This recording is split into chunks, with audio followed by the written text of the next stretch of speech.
Warhammer 40,000 is set in a very grim, dark future setting in the 41st millennium. Basically, mankind is surrounded by this immense alien horde that's bent on its utter destruction. It has all the elements of really traditional fantasy, like orcs and that kind of stuff, but it's set far in the future where they all have guns. We really have taken the IP to heart. Relic has a strong history of working with the GW Warhammer 40,000 IP. We love that IP, and we don't want to sell short any of the action and the violence.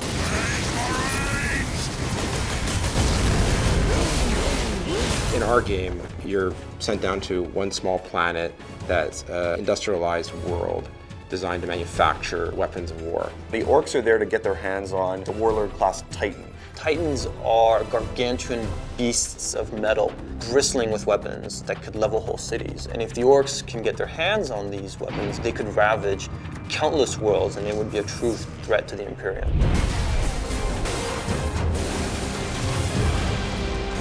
Space Marines started out as human beings, but they go through a rigorous process of training and physical transformation that really elevates them into almost demigods. Their bodies actually are implanted with new organs. Their strength is multiplied, their resistance is multiplied. Captain Titus is the protagonist in the story. He's the main character. He has the ability to take the rules and sort of interpret them in his own way, and some of the other characters in the story have different viewpoints on how that should be interpreted. Millions more of them. Our plan is unchanged.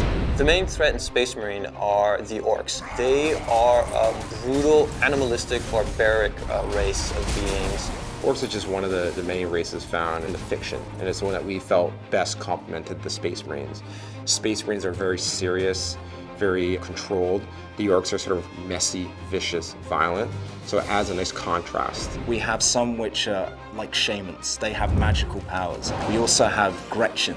They're these little tiny minions. We also have the Knob. He matches the Space Marine in size and bulk. In fact, he's even bigger. In Space Marine, there are other shadowy forces that are sort of lurking in the background, and Titus and the player will have to confront those if they are able to save the Forge world. Space Marine has such an interesting, compelling setting. It goes all the way from the aesthetic, the architecture with this sort of futuristic Gothic feeling, the epic scale of anything. Everything is immense, everything is larger than life. There's a sort of a beauty in the world, there's also so much darkness and death and destruction, and those contrasts create such an interesting sort of canvas for us to paint on.